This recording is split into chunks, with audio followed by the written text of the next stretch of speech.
Hello, hello, and welcome to this live stream. I'm hoping today what we're going to take a look at is rituals. We are going to perhaps do a live ritual design all the way from a blank sheet of paper into an actual ritual. I'm hoping that folk can join us for the live session, otherwise I will use the time to design a ritual in the way that I would do it usually. So I'm going to wait a brief moment, but I'm also going to introduce some books. After all, this is the Magician Explains or the Magician's Bookshelf channel. So I'm going to recommend a few books, some that I've used in the past over the last 45 years of doing rituals, and some that are comparatively new that I think are quite useful for rituals myself. Now, we're going to be talking about rituals from all sorts of backgrounds, I guess, different styles of ritual, different backgrounds, and so forth. Now, somebody's joined. Hi, Angel. Could you just let me know in the chat if you can actually hear me? Because I'm hoping I've got the right microphone set up for this session. The last session, I had the camera microphone set up. Excellent, brilliant. So I'm going to recommend some books, and we're going to use the chat window and perhaps do an interactive live ritual creation session together. So that's going to be fun, I hope. Now, I've done rituals in the past in all sorts of environments, and hello, Tony, and hello, those joining us live. I've done them in proper full Golden Dawn temples. I've done them out in the woods, in caves, stone circles, on rooftops, in basements, ad hoc, in car parks. Every way you can think to do something, I've probably done a ritual in one of those places. And I've done them solo, I've done them in small groups, I've done them in large groups. I remember a chaos magic ritual that had about 100 people stamping their feet and vibrating vowel sounds to do an invocation of Baphomet. And I'd taken a friend to that event, and he had no background on the occult or the rituals or the esoteric world.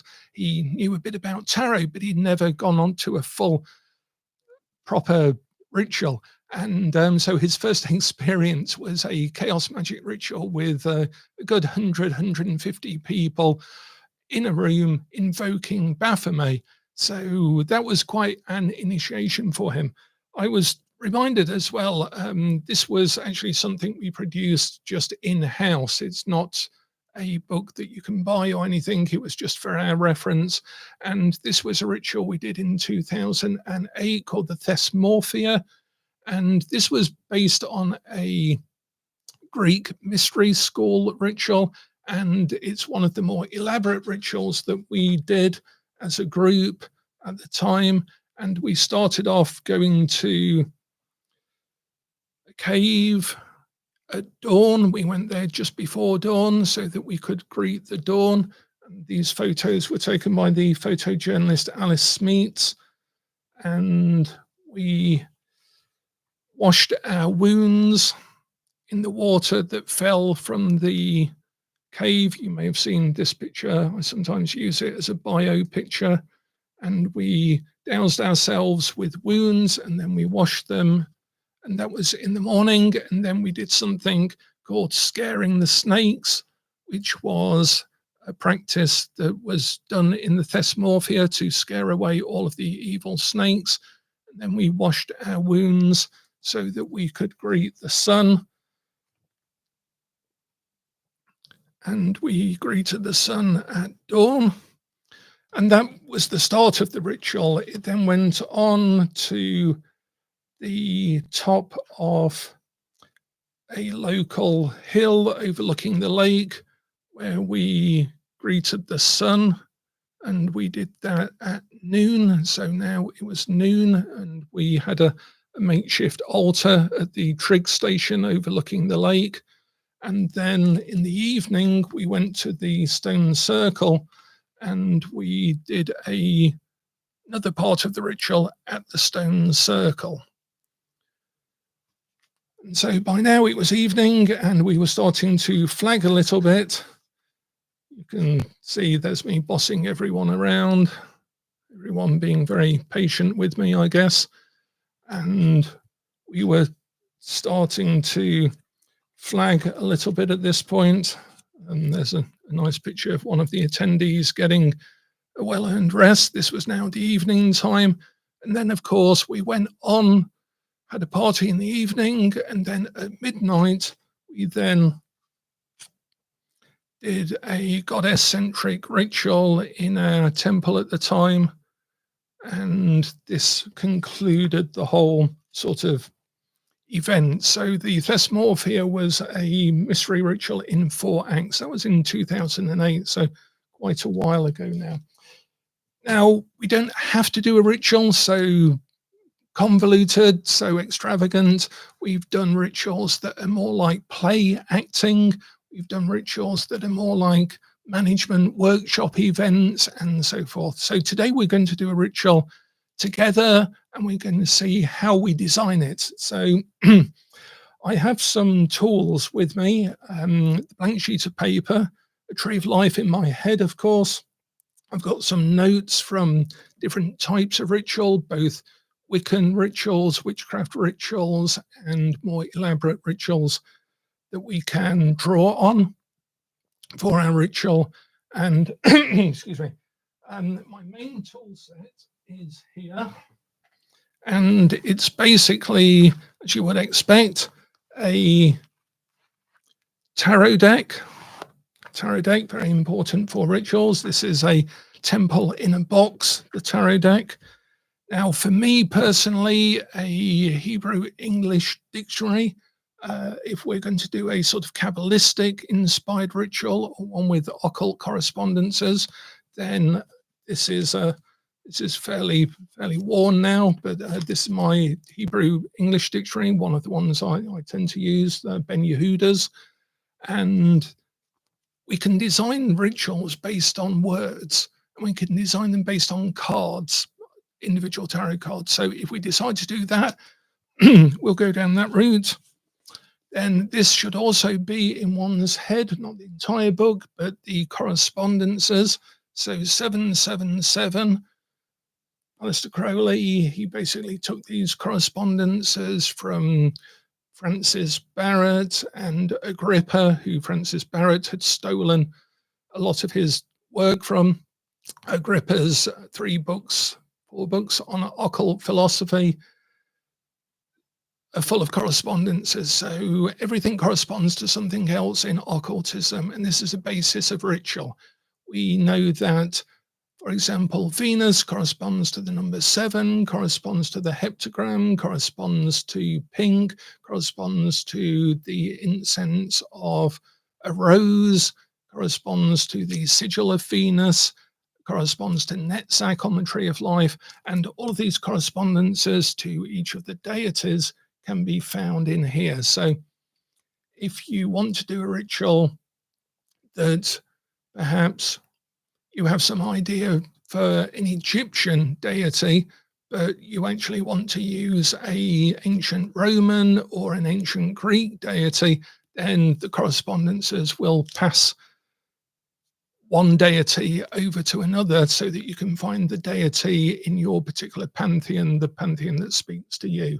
So 777 is a good start for that, although there are specialist books on each of those pantheons that you can also refer to get a more historical corresponding set of attributes between a couple of deities. So this will give you a start, but it was done at a time when there was most of the knowledge about particularly ancient Egyptian deities was still in its infancy when Crowley and the Golden Dawn were around, and there's been a lot of research done since then. And also there was a sort of late Victorian, more classical understanding of the Greek and Roman deities, which is now passed on to modern paganism and so forth. And that is not necessarily tied to the historical research. So if you want to do historical research with a deity, and we may work with a deity today, then there are many other books. Now, so those are two of my toolkit. And then books on ancient Egypt. This one I've been recommending recently. It's quite new. It's a Llewellyn book and it's by Tamara Suda, and it's the complete encyclopedia. It's arranged slightly oddly, I found, almost back to front, but at least the deities are in alphabetical order, so they're easy to find. And once you're used to the strange formatting, it's almost like it gives all of the places where deity was worshipped in a table first before it even talks about the deity themselves. So that seems a bit back to front to me, but perhaps because it's an encyclopedia, it was decided to do it in that order. But this is a really up-to-date modern interpretation of the deities. Now, the ones I used to use back in the day, and again, this is the quick reference section of this. So if you're watching this as a recording and want to get straight to the ritual, then you'll just forward.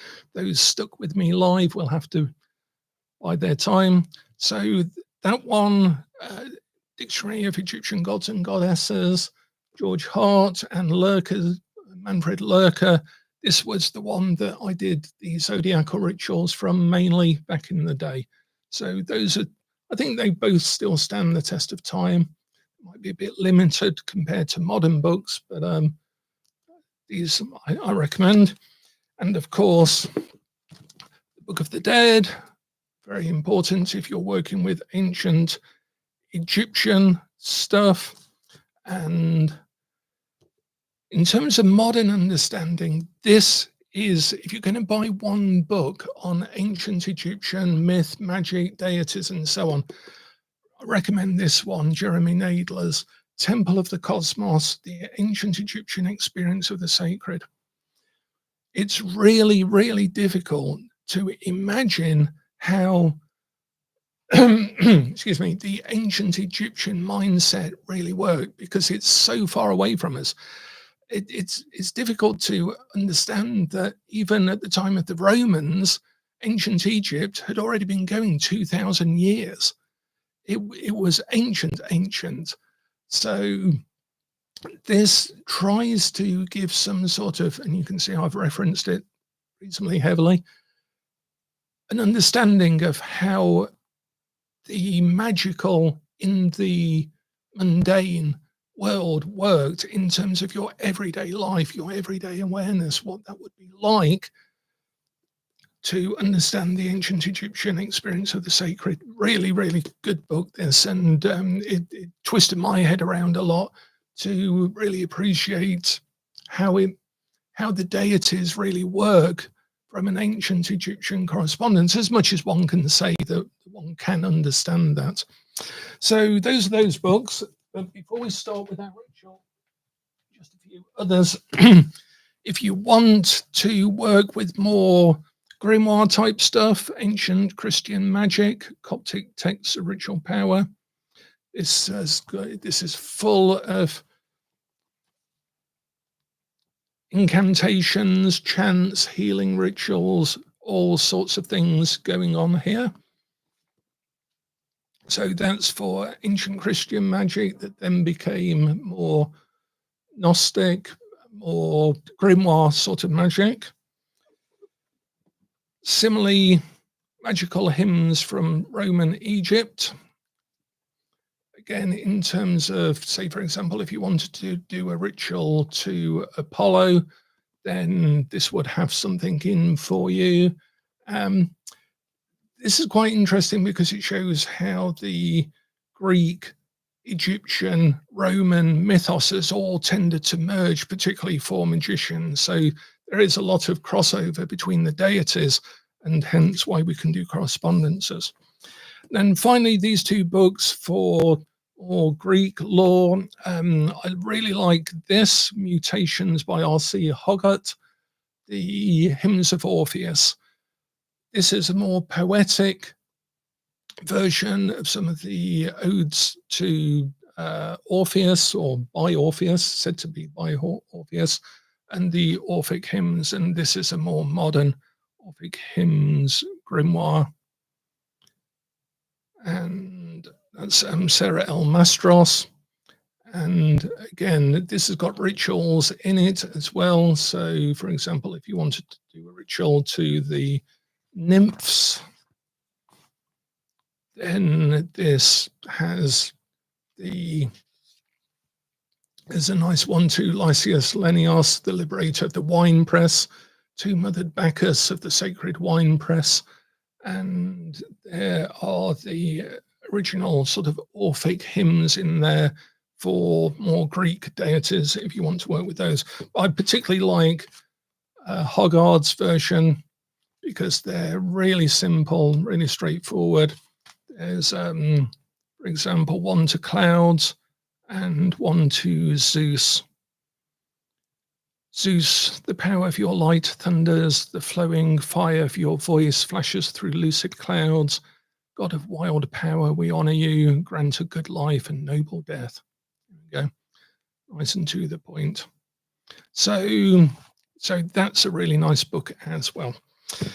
Okay then, when I was working witchcraft a lot and I was practicing with a German priestess, and we did rituals every day for a good 5-10 years, I guess, something like that. And we were always doing rituals. We did new moon rituals and full moon rituals, waning moon rituals, waxing moon rituals, invocations to the entire pantheons and so forth, healing rituals and so forth. And one of the important things with that is she was really inspired by poetry, particularly the romantic poets like Keats and Tennyson and so forth. And if you go mining Tennyson and Keats for invocations, for poetry, for inspiration, then again, go for it, because what speaks to you will speak to you in a ritual as well. Okay, so that's my big introduction. We're going to talk about the components of a ritual, what a ritual actually is, how we go about setting it up, and we're going to break it down into dead easy stages so that you can see how we build a ritual from the ground up from our blank piece of paper. So has anyone got any ideas who is part of the live chat at the moment as to what sort of ritual we might like to do today? I'm open to suggestions. We can do one to activate a tarot card. We can do one to explore the Sephiroth on the Tree of Life, perhaps. We can do one for a specific aim or a particular deity and so forth. We do a celebratory one. We can do a consecratory one. The field is open.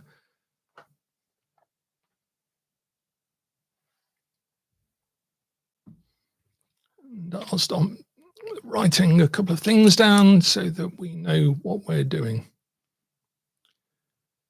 Okay, and Tony's given us a good one there. And Angel said activating a tarot card. Yeah, these are actually Kallax shelves from IKEA. Yeah. Yeah, I always thought as above, so below it's interesting. I think as now, as forever, it's because as above, so below is very spatial, isn't it? It doesn't have any temporal qualities. So as now, as forever, as above, so below. So one using the Tree of Life. So let's have a look. So we've got Tree of Life. I like Tony's idea about doing one for grief, for moving forwards from grief. I sometimes used to say that my NLP sessions were to elegantly recover from or prepare for significant life changes, and sometimes to elegantly recover from a significant life change is something that's really important for us all to do, for us all to learn to do. So a ritual could do that. So let's have it moving on, and then in brackets from grief. Tree of Life and activating the tarot card. Let's do all of those. Let's see if we can do all of those. Right, so we have our intent, okay? It's moving on from grief, Tree of Life, tarot card. That sounds fine. If anyone else has any suggestions, we can talk about those at the end and then briefly apply the same model that we're going to do today with this ritual. Okay. Oh, and if you need to go at any point, this will be recorded, I'm assuming, on YouTube. So hopefully you can come back to it if you need to. Okay. So we have this idea of moving on, releasing ourselves from grief, but also honoring that grief as well. The process itself. Ritual is not an escape from, it's not a shortcut to, it doesn't make things just vanish. You can do vanishing spells, of course, but your mileage may vary with those. It's, to me, it needs to incorporate and utilize. So that's one principle. I've stolen that from Neo-Ericksonian therapy, incorporate and utilize, but it's really the key to what we're doing here as well within a ritual. We don't want to do a ritual that tries to somehow not honor the feeling, not honor where you are, not honor reality. It's no use dressing up to do a ritual. There's pure escapism, as if you're going to, I don't know, somehow magic something away. I know that sounds contradictory for saying we're doing a magical ritual, but magic works best when it's real, when it's actually godforsaken real. It really is something that means something that's significant. So you mustn't ever try and escape what you're doing through ritual, because you'll get what Kenneth Grant used to call astral tangential tantrums, when the energy that you raise goes off different vectors to where things are arising naturally and in reality, and then that sort of strains the loom of reality and you get all sorts of unexpected consequences. So incorporate and utilize is a rule. Now, what is a ritual? Well, a ritual is a series of ritualized acts, a set sequence of events, often culturally recognized, culturally significant, often using cultural symbols in order to represent something else. One of the most well-known religious rituals, of course, is the Mass, where the blood, the wine, the water of baptism, it all symbolizes something other than itself. It's a symbol, and tarot cards are a symbol as well. And we'll come to what Tony's saying with the tarot, I think, and maybe with the Hebrew language as well. We'll take a quick look at that. So here we go. So first of all, we need a temple or a space. Temple or space. Now, the word temple comes from templum, which is basically a separation. It means to separate one thing from another. And this is what the Hierophant represents in a Golden Dawn or a Freemasonic ritual, where the Hierophant, or indeed the Pope themselves, represents the bridge between one world and the other, or the outer and inner order in a temple. And so the temple, we just have to make a space. And we can do that very simply by just drawing a circle. Wherever you are, if you draw a circle around you, you can do it the fancy style with salt and water, which we're going to take a brief look at, but all you have to do is separate out your space of working. A long time ago, when we were doing rituals with whole groups of people, quite often of whom were strangers who we'd invited to our temple at the time, one of them once said, because we were all still getting to know each other and we all stood in robes inside a temple, and one of them said, right, ritual hats on. And that all got us together. It was like, yeah, we'll put our ritual hats on now. We didn't really put the ritual hats on. It was just a saying, but it became an in-group saying for years afterwards. That became part of the ritual. It became part of the ceremony to say, right, ritual hats on. And then we knew we were up for business. So we didn't need a 1 hour consecration of the temple. It was just ritual hats on, and that meant ritual hats on. It was time to start. So to make a space, all you have to do is make a circle. Make a circle. You can just draw that around yourself, for example. As Aleister Crowley said, the circle announces the commencement of the great work, or the aim of the great work. The circle is a symbol of the universe, of congruency, consistency, the comprehensible nature of the entire universe. So when we make a temple, that circle is then representing the whole universe. We have now, within the circle, this is a symbol now of the entire universe. When we say the worker is hidden in the workshop, we mean here. This is the workshop. So we do that. The next thing we have to do in our space is we have to purify it. We have to purify the space. We have to remove everything in that space that is antagonistic or doesn't go the direction of the work we want to do. Now, symbolically, we do that by water. So we usually purify by sprinkling water around. So I could get a water bottle and I could actually sprinkle some water, having cast a circle, and now this space is purified. This space is purified. And we can say things along those lines. We can vocalize what we're doing. That helps, particularly because we are then communicating thought into reality through our spoken word. The voice is so important in ritual as well. So we purify.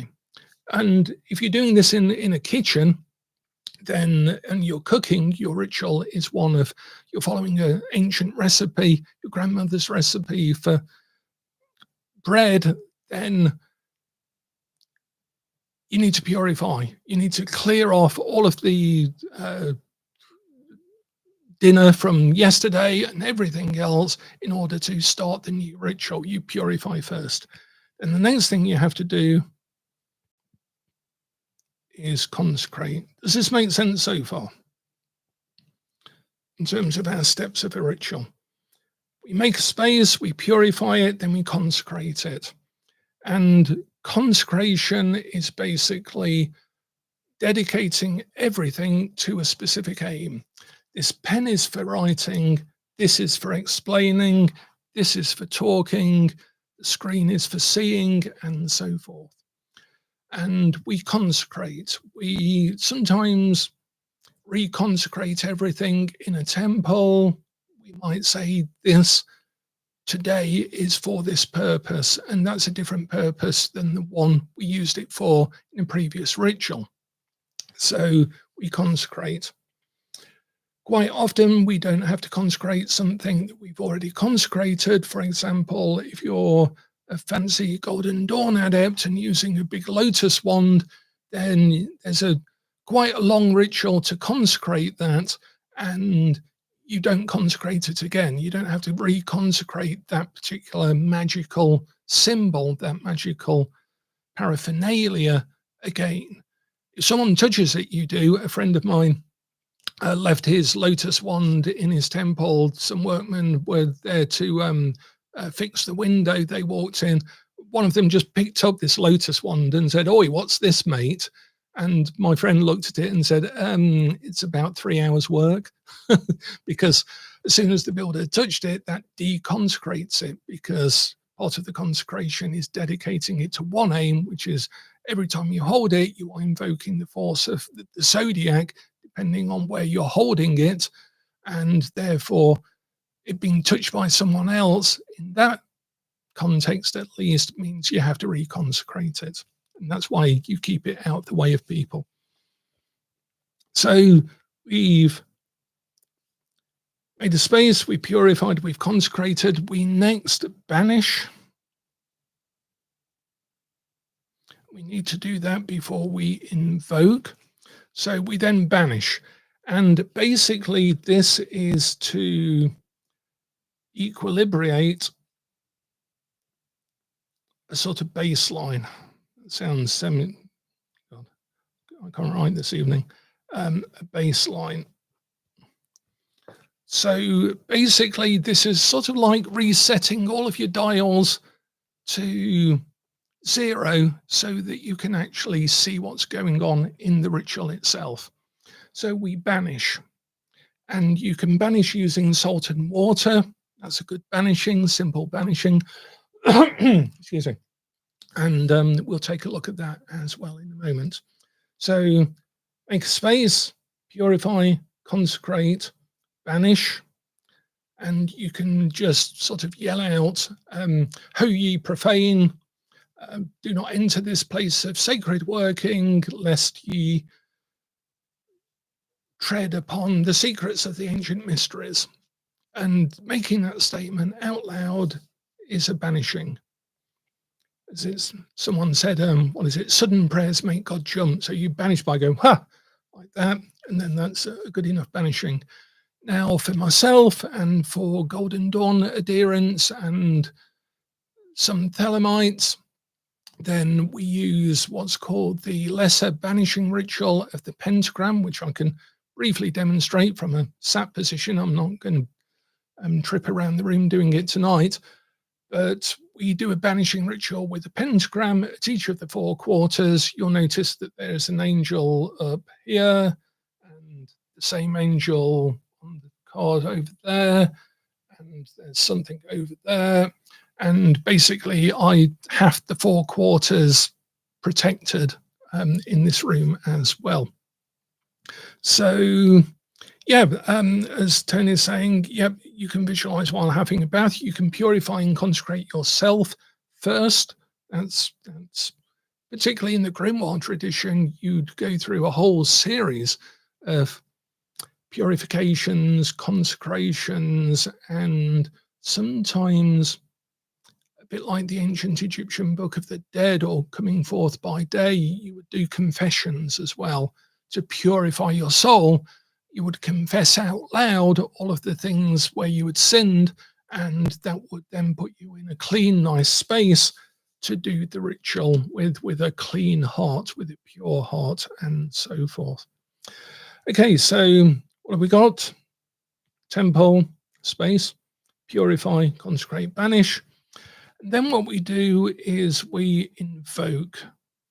And this is the real magical part of the ceremony. The other parts are, and the whole together is magical, of course, but this is the heart of the ritual. We invoke. We actually call or arise a power that is appropriate for the intent that we want, appropriate for the intent we want.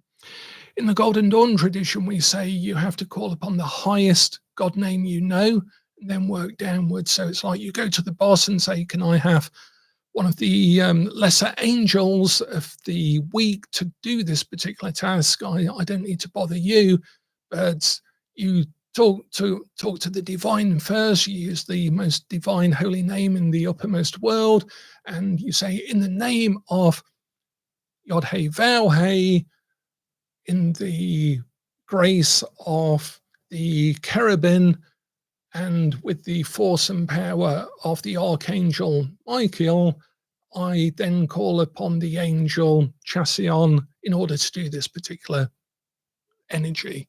And so you start at the top and you just make sure everyone is clear on every level. So you don't have to do that. Of course, you can just go straight for the appropriate force. That's perfectly fine to do as well, particularly for the simple type of ritual, straightforward one we're going to do today. So we then invoke the appropriate force. Now, we sometimes then consecrate something to earth that. So we might do a sigil. But here we do the actual working itself, whatever that may be. It might be a candle spell, or it might be a meditation, a contemplation, a visualization. When we do something that's called the Rose Cross ritual, we actually, instead of doing the 4 quarters, we draw a line that's a circle that goes round all of the quarters and makes like a series of concentric circles, and you place yourself in the middle of that, and then that's very good for healing and meditation work and so forth. So space, purify, consecrate, banish. We then invoke the appropriate force. Now we've got purified, now we know what we're doing, now we've banished and equilibrated the place.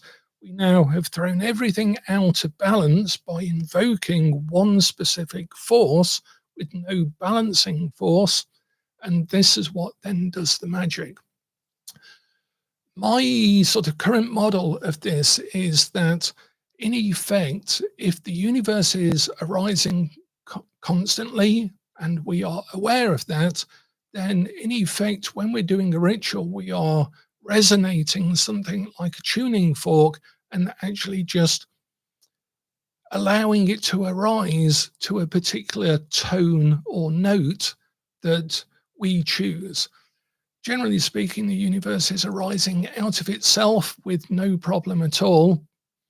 We don't have much to do about that, but it has no will. It has no direction. It has no purpose. The universe is good at doing things, and we are good at purposing things, thinking this is for a reason and giving that layer of meaning to universe itself.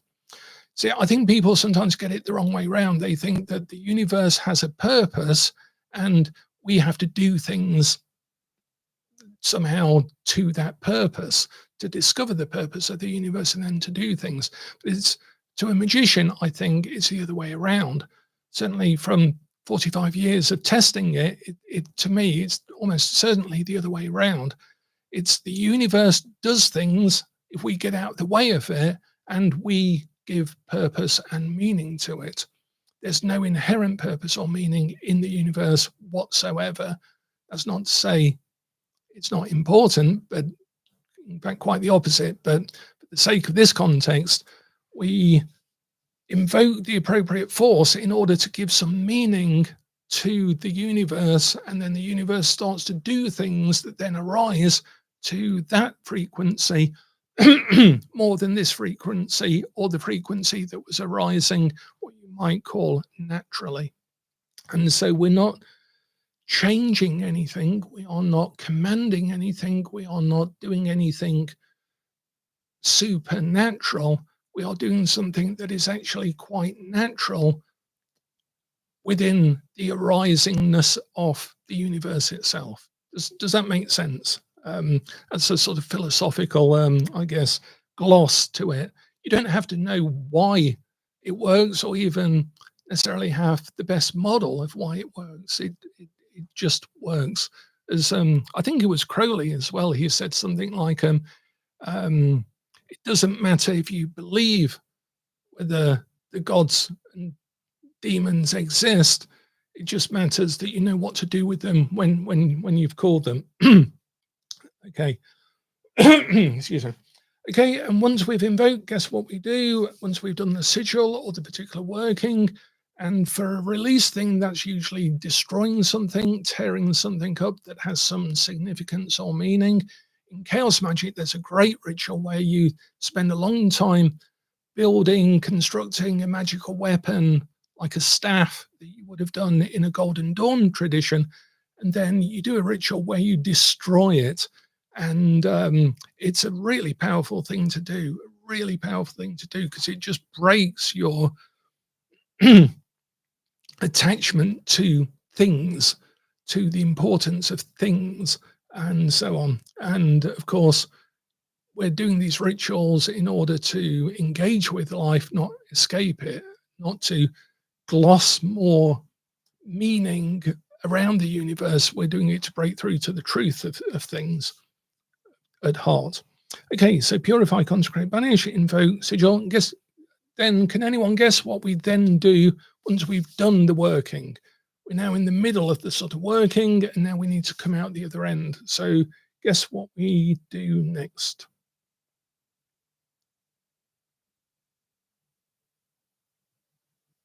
A devoke. Oh, I love that. Yeah, in effect, that's exactly what we do. Can I steal that? That's brilliant. We devoke. Yeah, we do. We seal. Yep. If you're doing a sigil or a working, you actually build the seal within that part so that that is sealed within the airlock that we've gone in. We've equilibrated our pressure to the higher realms. We then work there, and then we come out the other way. So, in effect, we devoke. We then purify again. We then consecrate again. I tend to, you don't have to. And then we banish again in that order. So we then clean the temple up. We sometimes consecrate all of the items again just by stating them. And then we banish. And then we banish. And then we sometimes, well, sometimes we always, but in different ways, we then close the space. We close the space. Yeah. With writing, you'd seal it with wax. That's a good way of doing it. Sometimes you do a ritual where you tie something up, sort of fasten it up, like if you're doing a binding spell to make sure that someone isn't going to interfere with you. If they're getting in your space, you can bind them by tying them up symbolically within this middle working itself. Okay, so then we close. How are we doing for time? We are, oh gosh. Okay, so right, now we've got a writer ritual. Okay, and what I want to do with this is do it quite quickly, and I will put a link below in the YouTube video to the finished PDF of this particular ritual. So I'll write it up tomorrow in real time, and then we can take a look at it. Okay, so we're going to come back to our intent then, moving on from grief or any situation that is similar to grief. Tree of Life tarot card, and I also want to throw in there, so that we can bond all of this together quickly, a Hebrew word, if possible, because this is where doing it live may or may not work for us. So give me 1 second. What we're going to do is I'm going to take my Hebrew dictionary, and with the power of correspondence, and we use Hebrew because it's a magical language in itself, and because it's been brought into the Western esoteric industry system over a long period of time. So what I'm going to do is I'm going to look up the Hebrew word, and in Hebrew, unlike English, each of the letters has a meaning. So if this is, so that's Beth, Resh, and Yod. So that final yod, that shape is a yod, but that also means a hand, like a little fist. And resh means head, like the top of the head. It's like a cover over the top of the head. And Beth is a house, because it looks like a house and so forth. So Hebrew letters have their own meanings as well. So what I'm going to do is look up the word grief. Just going to look up the word grief. Again, this is where time is against us if we're doing it live. Obviously, if you're doing this in real life, you've got as long as you need. So grief. So that is, I'm just taking a look here. What's that? Yod.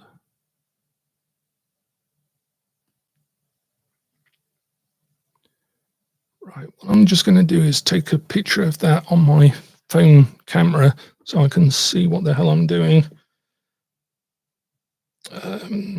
Camera, so I want to get this right. So it's grief. Grief is the, oh, I can see it. So it's Yod, Gimel, Vowel, Nun. Yod, Gimel, Vowel, Nun. Okay, let me just double check that. Grief. Yod, Gimel, Vowel, Nun. Yeah. Okay, let's go with that for now. I'm hoping that's correct. I'll check it and adjust the ritual if necessary. But the word in Hebrew for grief equals, I don't know how that would be pronounced, Igan, perhaps, is Yod, Gimel, Vowel, Nun. It's spelled with those Hebrew letters, Yod, Gimel, Vowel, Nun. Now, the reason I've done that is because we now, from our intent, have translated it into corresponding letters. It just happens to be Hebrew. So those letters correspond to tarot cards through the tree of life. So this is where we can build everything together. So we've got Yod, Gimel, Vowel, and Nun. Now, if you want the simple version of this, then obviously you just choose the corresponding tarot card. You might choose Death, for example, the Death card to do this ritual with. If it was to do with grief, and work with the Death card in this middle bit. So, Yod, Gimel, Vowel, Nun. Well, for those who know their correspondences, and the neophyte of particularly our order should have learned all of their correspondences. Yod is the hermit. Gimel is the high priestess. Vow is the Hierophant. I was already smiling at this. Nun is the Hebrew letter that corresponds to, guess which card? That's with the major arcana. Death. Death. So it's already in there. Isn't that cool? The corresponding Hebrew letter Nun, and it's a final Nun in the shape of it because it ends the word. It's just a Hebrew thing. Tree of Life, tarot card, Hebrew word. Moving on from grief. Grief in Hebrew is Igan. I apologize to any native Hebrew speakers, but that's Yod, Gimel, Vowel, Nun, and the corresponding tarot cards are the Hermit, the High Priestess, the Hierophant, and Death. Okay. Exactly. So as Asteria Fire is saying, yep, you can pull all of the corresponding cards to the symbols of grief. And what we're doing here is we're actually modeling the process of grief through correspondence. And we can see we've got death here. So we're going to go back upwards this way. So our ritual, in the middle bit of the ritual, excuse me, we'll go through this process. Death to Hierophant. And this is where you lot come in. So get ready for some interactivity, engagement. high priestess, and hermit.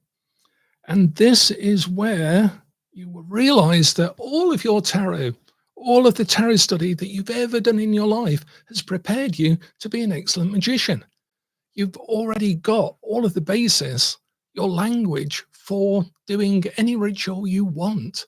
You've already got it. Every reading you've ever done has prepared you, has trained you, is practice for actual magic, for actual ritual work. And it's through correspondence. And that's why I've spent 35 years teaching tarot to people, so I can teach them, once they've learned French, to go to Paris. Because to me, tarot is the language, and this is the place you go with the language, is the world of magic. So all I've done is I've taken the letters of grief in Hebrew, corresponded them to tarot cards, and then I've reversed them in order to get our process back out of grief. Or not back out of grief, but moving through grief, moving through that process. And that process starts with death, goes to the Hierophant, then the High Priestess, and then the Hermit. And we end with the Hermit. So this is your chance now to help us out as a group. And there's 13 of us, there's 12 of you, one of me. So we've got our full coven. So well done us. We've got our full coven or group of disciples. I'll take John's role, perhaps.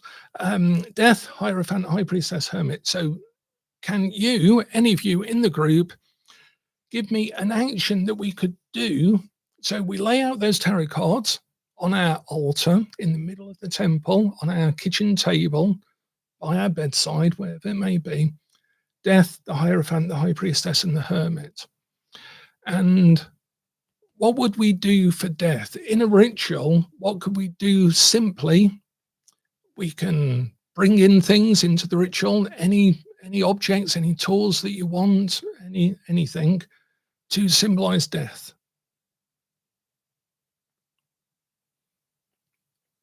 And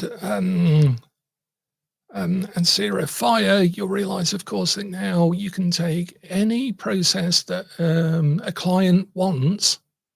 If they want to have more happiness in their life, just look up the Hebrew word for it, correspond it to the tarot cards, and it will bloody give you a formula for happiness through the tarot.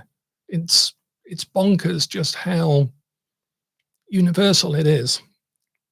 Okay, so death. How would we symbolize death within the ritual itself? A knife. Okay, what would we do with a knife? I'm thinking an apple. We cut an apple in half because the apple has that symbology of the underground. Perhaps anyone got anything else for us? Sarah, can you expand on using a knife to cut away something? The closer it is to symbolize something, the better. So we could burn something.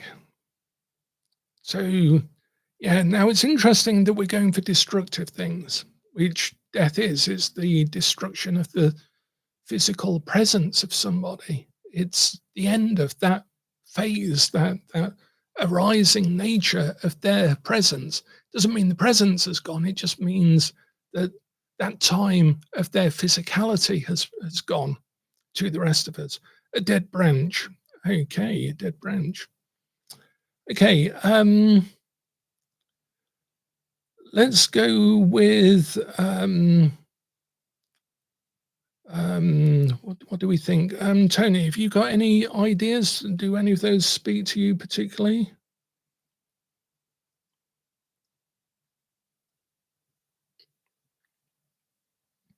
An athame, yeah. An athame, like a ritual knife in Wicca.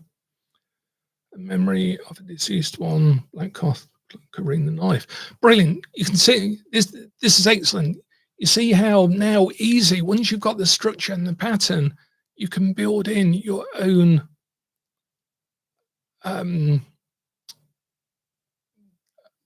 objects, your own expression of the pattern once you've got the pattern, and make it your own ritual, make it your own ritual that speaks to you. So how about we take a picture of a memory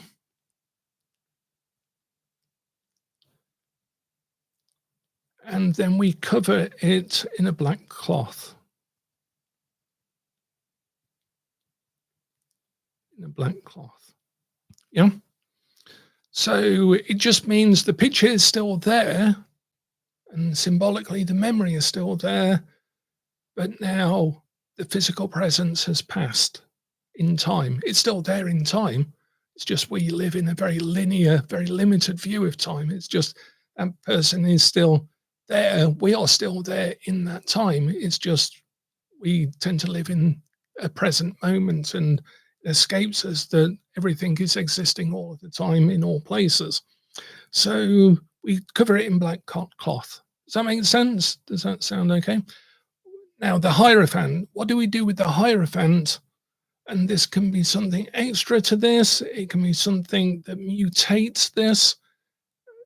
It depends on how we feel about the flow of the symbolism. Now, the Hierophant, the letter is vow. It means a nail. The Hierophant pins things in place. The Hierophant is the gate, the bridge, pontus in Latin, as a bridge between the two worlds. So what might we do to symbolize the Hierophant? Anyone, any ideas? In the ritual itself.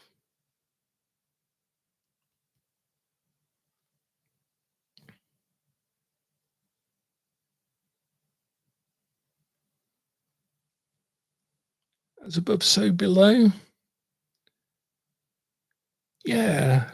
Could we pass this sort of into the other world somehow and back out again? I'm thinking in both of these cases, like the High Priestess, we have this veil thing. Okay, growth. How about, I'm always a fan of, in the zodiacal rituals and in the Thesmophoria, we use seeds a lot. We use seeds. Tie the cloth with a red ribbon for the Hierophant. Okay, yeah. Right, so we wrap that up and then we fasten it, which is the meaning of the nail in the Hierophant. So we fasten with a red ribbon, because the red ribbon symbolizes blood, symbolizes life, and it symbolizes, and we say, as above, so below, as then, so now, and so forever. That conversation we had earlier now feeds into this when I was joking about the spatial nature of as above, so below. I always wonder why people don't say as within, so without, or as now, so forever. Now we can use that. So we get a picture of a memory, we cover it in a black cloth, we then fasten it with a red ribbon, and we hold it up, we say as above, so below, and then we bring it back down and say as then, so now, and so forever. I get the sense of a ticking clock in the background with that for some reason. Okay, then the High Priestess. What do we now do? Now we've got this memory in the black cloth fastened with the red ribbon. We've sort of placed it in time and said the memory is not gone no matter what we do. The High Priestess, to me, parting of the veil, I would sprinkle it with water. Yeah. So we could, and what might we say with regard to the High Priestess? What does the High Priestess have to teach us about mystery, about the veil, about magic, that we could perhaps put words to? So we'd sprinkle it with water. So that releases it, purifies it. So sprinkle with water. And what might we say for the High Priestess? We could invoke the moon, something like that. And we're going to run over by about 10 to 15 minutes. So again, if you need to go, then this is going to be recorded, hopefully, so you can come back to see how we finish this. So sprinkle with water. And we might, and again, when you've got time, of course, you can go and find, perhaps look up grief, poems about grief, poems about loss, poems about recovery, all of these sorts of things. And maybe you'll find one that actually has something to do with the priestess and it will fit right in. That does tend to happen when you're coming up with the ritual, that it actually draws itself together.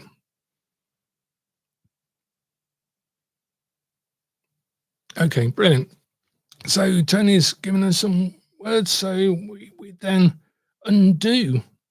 So we'd re-undo the black cloth, so undo cloth and the ribbon, and we'd say something similar to,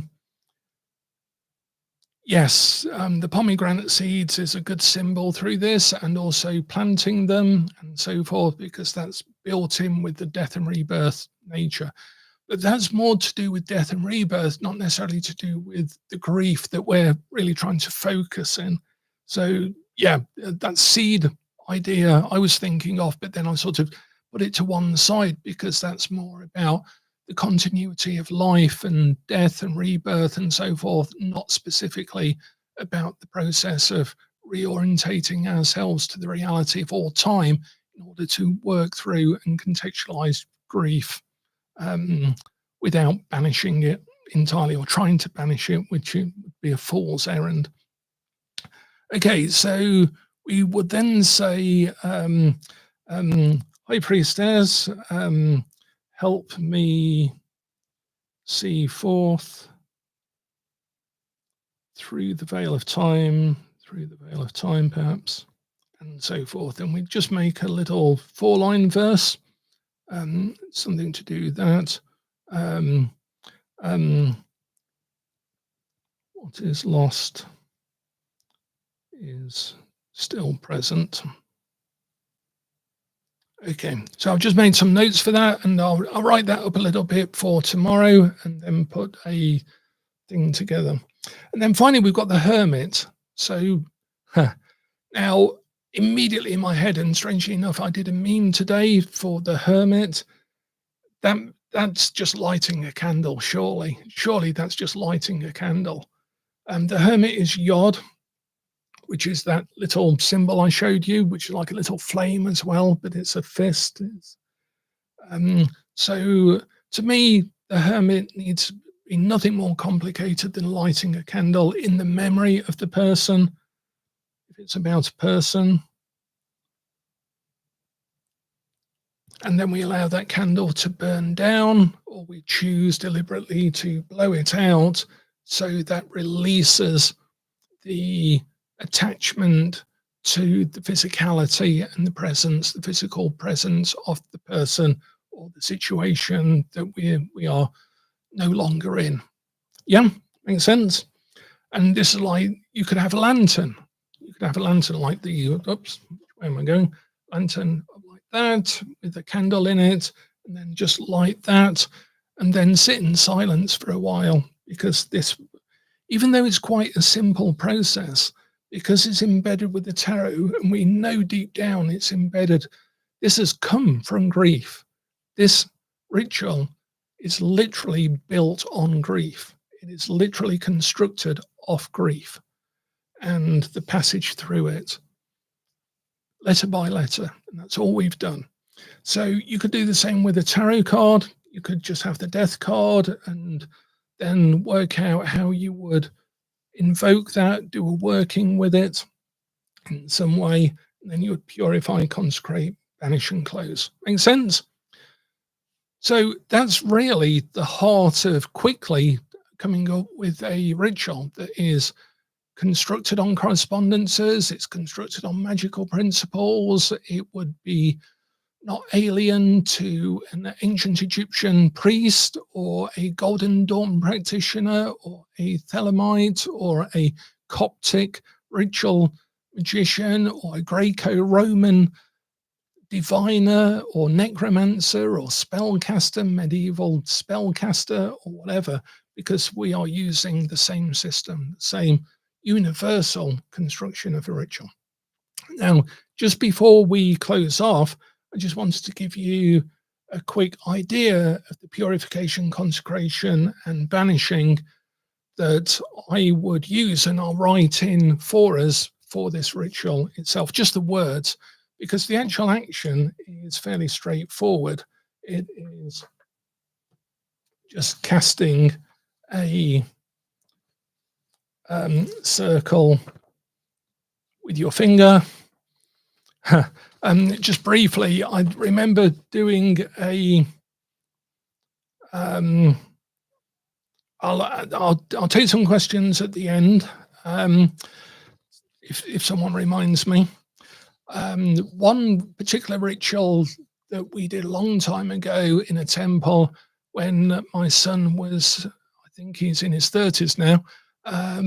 He was about 9, I think, 9 or 10, and we allowed him to take part in the ritual. And there were rune practitioners, there were Thelemites, there were chaos magicians, there was sprinkling of a couple of Satanists, I think.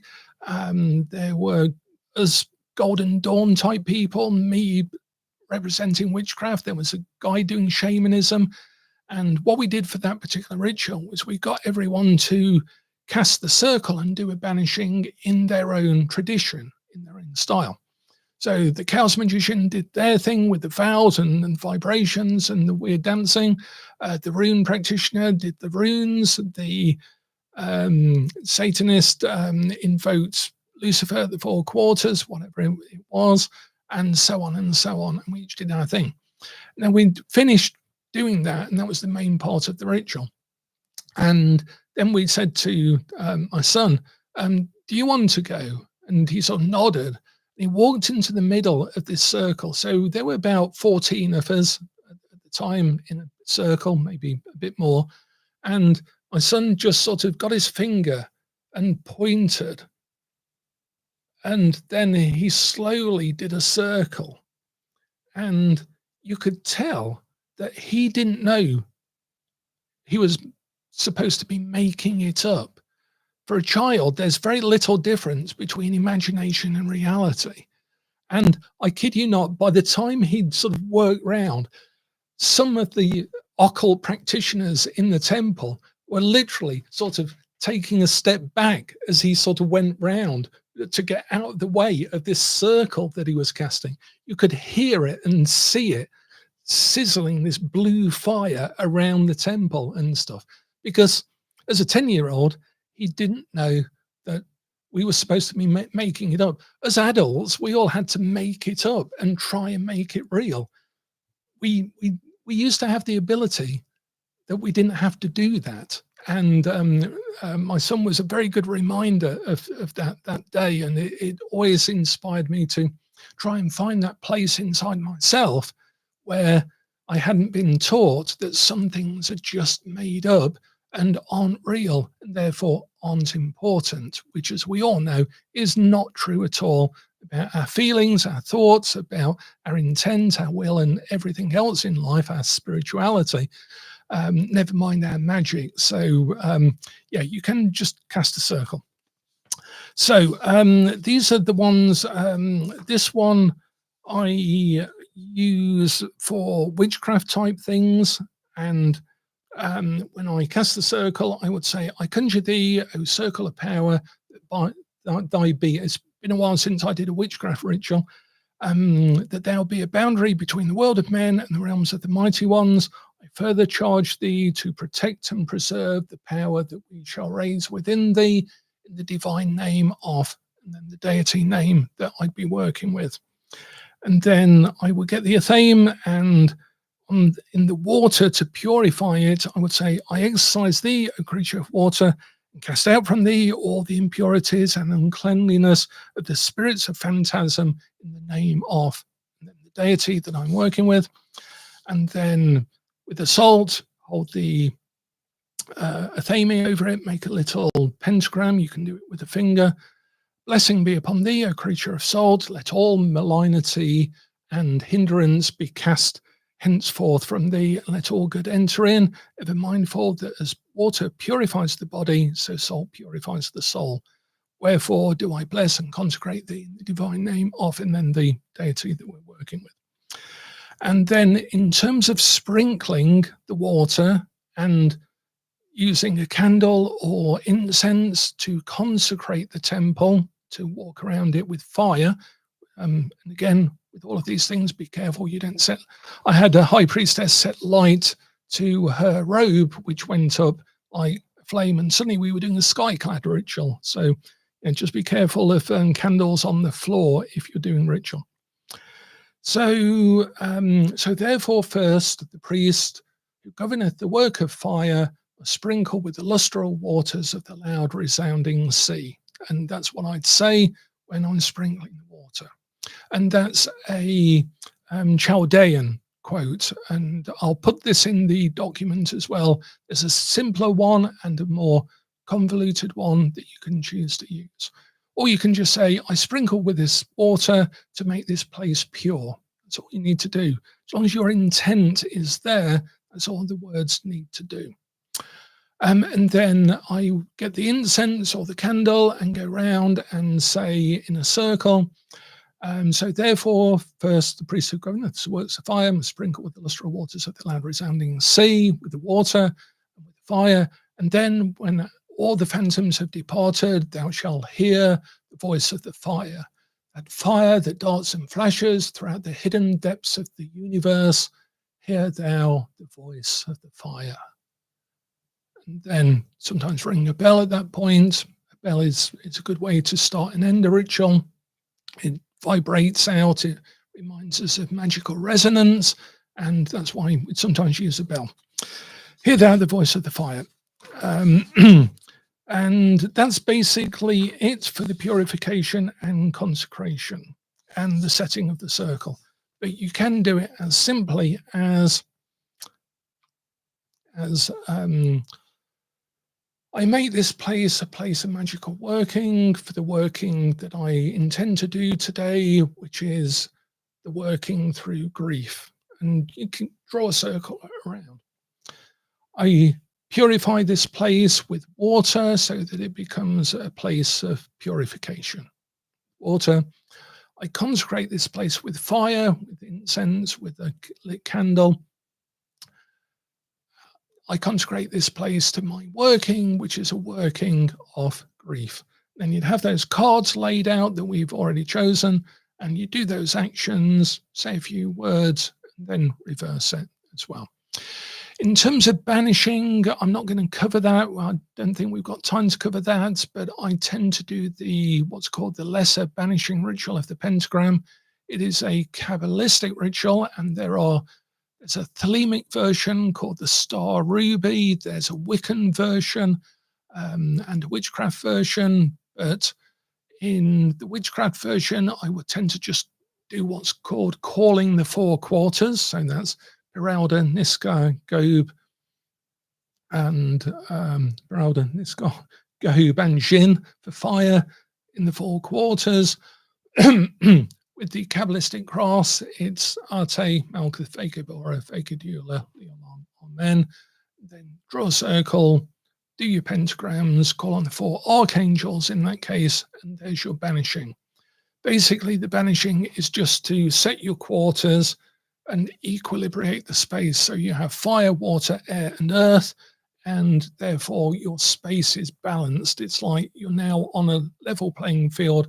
So when you do your tuning fork, there's no other noise to interfere with it or cast it off into strange events that then follow a ritual that you've got slightly askew, and then the universe goes a bit chaotic for a few days. If you're lucky, it's just a few days, and it's not anything too significant in your life as well. Okay. So a good reference for the symbols on the Tree of Life.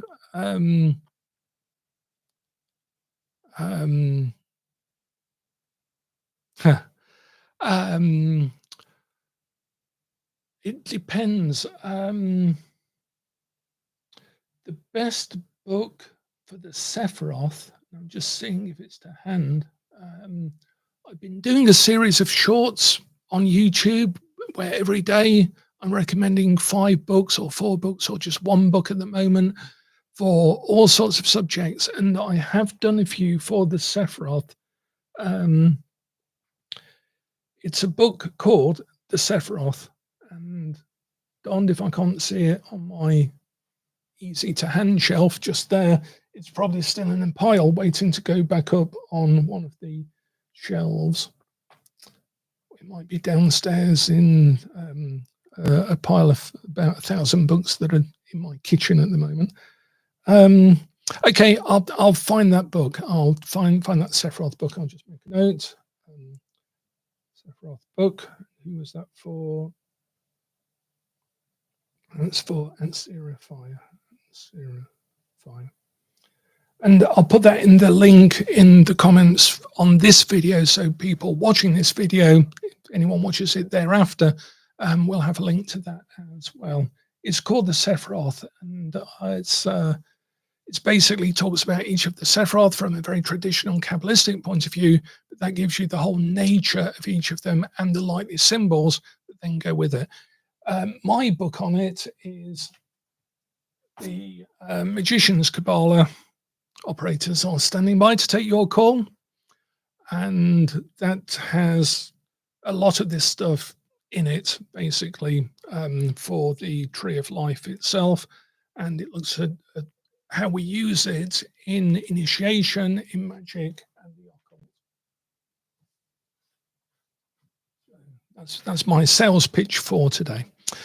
Okay then, so any particular questions as we look to wrap up? We've gone over by about 15 minutes, but thank you for working with me on that. I shall write that up tomorrow, Saturday, at the time of recording, and put it as a link down below. And yeah, just put all of those different things together in one ritual. When we used to do rituals a lot for the people, where we were having people from lots of different traditions attending the rituals, quite often we would write, if there were words that need to be said, write it in large text, and that was before we had printers, so we'd write it in large text and then literally pin it up on the temple wall. And so it would always be opposite to where someone would be stood. So if I was facing south, in order to do my big speech, on that wall, sort of behind where you're looking, but facing me, would be my speech. And then if I did forget it or hadn't learned it or was doing the ritual as basically someone coming in to do the ritual with everyone else, with no rehearsal, we'd always rehearse it at least once, then I would have the words opposite and I'd be able to read them as well. So the Abramelin ritual, that's an entirely different thing altogether from everything that we're talking about just now. The Abramelin ritual is a intense working. It's called the Abramelin operation, and it's as significant as having a medical operation. It's the difference between going for a medical consultation and having a life-saving 9-hour operation. But this one takes, in my case, 6 months, and I was only able to write about it 7 years after, and then 7 years after that I then rewrote some of that for the Llewellyn Book of Ceremonial Magic. There's my chapter in there. And other than that, I've explained a bit about it in the book called After the Angel, which is more of my diary. For me, it turned my universe inside out. I think that's its job. And what was real before became irrelevant. What was perhaps I felt like I was imagining before, the sense of self, all of that changed dramatically in ways that even 20 years later, I'm still coming to terms with. So sometimes you do a ritual and it can change your whole life. And we warn people with the zodiacal rituals that I'm rewriting at the moment that, for example, if you do a ritual to get rid of attachments, then like the Samic ritual, the Sagittarius ritual, that can kick out all of the props in your life, things propping your ego up, yourself up, your attachments up, your sense of who you are and where you are in the world. And one of those attachments, if you're in a relationship that isn't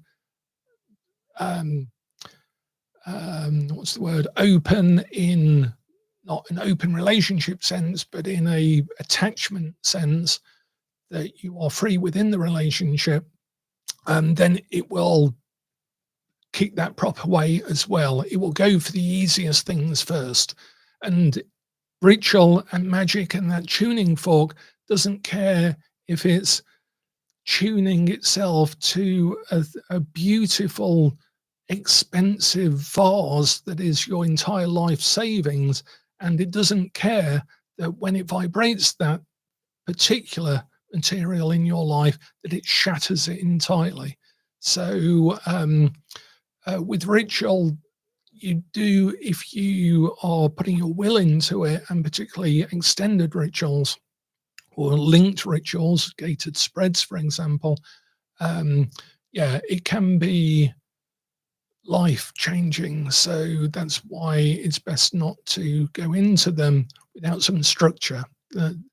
You know, chaos magic is all well and good. It's fun. You can experiment with it and so on, but I don't think it ever leads you anywhere. I've never seen a chaos magician that's been able to really tell me much else other than they're a very good chaos magician, whatever that may mean.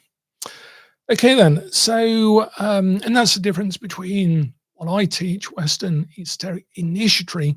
There's the word initiatory in there, system, the word system in there, because my main interest is in how these rituals serve us in our spiritual initiatory mystical journey, our journey of coming to understand the world in a more congruent, comprehensive and consistent way in our awareness,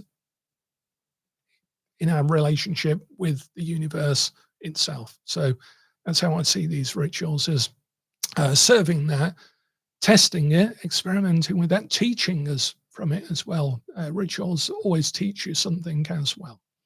Okay, so any other questions? Otherwise, we will close off. We have turned a blank sheet of paper magically using a magic wand into a ritual. We've learned about correspondences. We've learned about what a temple is. We've learned about how ritual works magically with our tuning fork analogy. And we've learned the stages of ritual so that we can then apply those to our own lives and our own intent and our own magical rituals. So thanks a lot, everyone. And thanks for bearing with me. It's very much appreciated you being here. And I look forward to seeing you in a further live and some of the other pre-recorded long form or shorts videos that I'm doing here this year on YouTube for my sins. I'm trying to work off a karmic debt, I think, or something. Okay, thanks a lot, everyone. Take care. And as ever, the worker is definitely hidden in the workshop. Thank you.